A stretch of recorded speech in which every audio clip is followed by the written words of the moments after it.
I'm Cassie Buchanan. I'm Colin Woolard, And I'm Michael Johnston. and we did our project on the Gaskins Forest Nature Trail. Our project was at the Gaskins Forest Education Center in Alabahaw, Georgia. It's approximately 998 acres, is composed of ecologically diverse habitats, and our main focus was on the trail that consists of 13 different habitat types. So our stakeholder was Ms. Heather Brazel. The trail on her property was a little bit hard to navigate in the beginning, and it wasn't very user friendly. There wasn't much to show us where each habitat type was. So the objective she set for us was she wanted to make it user friendly, easier to navigate, but she wanted to do this at a low cost. Another thing she wanted us to do was to update the pictures on the brochure. Her brochure that she currently has is a little bit out of date, so she wanted us to get some updated pictures of each station to put on the brochure. What we did and how we met our stakeholder objectives. The first thing we did was to walk the trail. Doing this, we calculated the distance of the trail and how long it would take us to walk the trail. There are two options. There is a short trail and a long trail. The second thing we had to do was make the map. We went to the computer lab and used ArcGIS to map out the property and the trail, and we used icons to mark each station. The next step was to create and install markers along the trail. The supplies we used included post, metal labels with numbers to identify each station, and nails. The tools we used included a chainsaw to cut the post in half, post hole diggers to install the post into the ground, and a hammer. The next step was to create and install the arrows. The supplies include post, arrows, and nails. The tools we used also include a chainsaw, post hole digger, and hammer. The next part of this project was to construct a kiosk, and in doing so, we needed to use a drill, post hole diggers, and a chainsaw. We bought a 1x2x8 piece of strip for our border. We bought a 15 by 32 inch piece of plywood as our backdrop, and we bought a piece of plexiglass that we had to cut to fit around the plywood. We also had to buy a handle, two hinges, and some screws. The final part of this project was to update the brochure because the brochure she had was a little bit out of date. So in doing so, she wanted us to alternate the pictures on the brochure and to wrap the text around the pictures. Issues and solutions. One of the main problems we had during this project was communicating with Miss Heather. It's fire season now, and the amount of property that she has, she's burning off a lot of acres. Another problem that we had was we were not the only group to do our project on her property. So she was having to tend to our group and other groups at the same time. Another issue was that this was not our initial assigned project. We were originally assigned a different nature trail at a middle school. Due to complications, Dr. Lane reassigned us to Gaskins Forest Education Center. This resulted in a 2-week delay. This is the map we created in ArcGIS.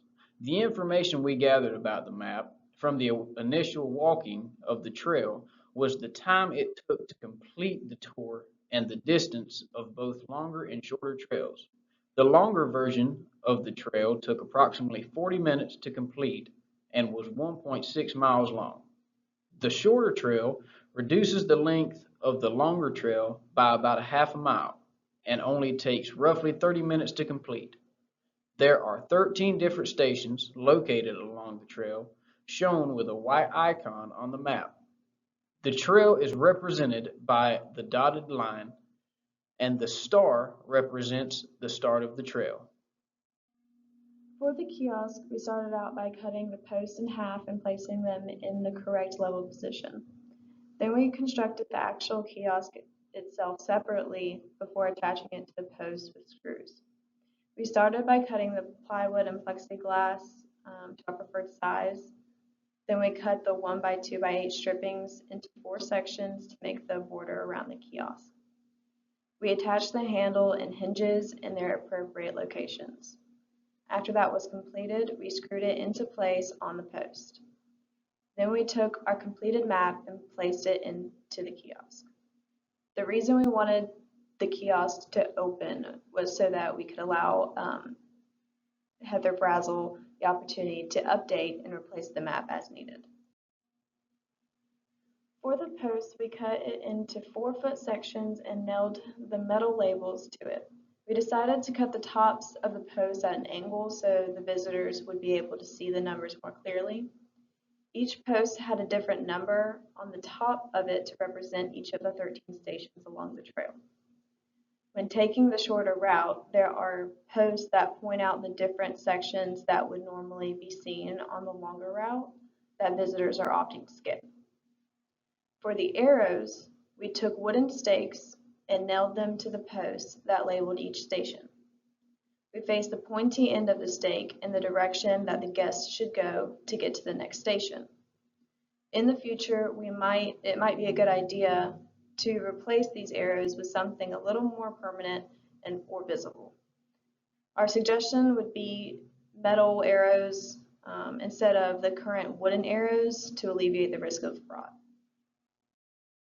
This is the updated version of the brochure. The first 2 pages provide images of the Education Center and a map of the trail.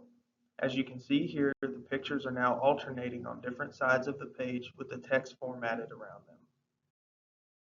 Station 1 is the pollinator garden located right at the beginning of the trail. Right now it is freshly planted with an array of different species. Station 2 is an arboretum that consists of oaks, blackgum, and some recently planted hickory species that are native to Georgia. Station 3 is a mixed pine stand that consists mostly of loblolly pine planted in 1997, and it is burned every 2 to 3 years. Station 4 is a mid-rotation longleaf pine stand that was hand planted in 2013. There was no mechanical site preparation on the site, but there was an herbicide application along with burning. Station 5 is an upland hardwood stand consisting mainly of live oaks and American holly. Station 6 is a pond located on the trail that was built about 100 years ago for cattle. Several wetland species can also be found along the edges of this pond, and Station 7 is a hardwood seepage slope. Station 8 is an annual food plot to provide deer with a food source during deer season. There are also white oaks located in the center of the plot for additional deer browse.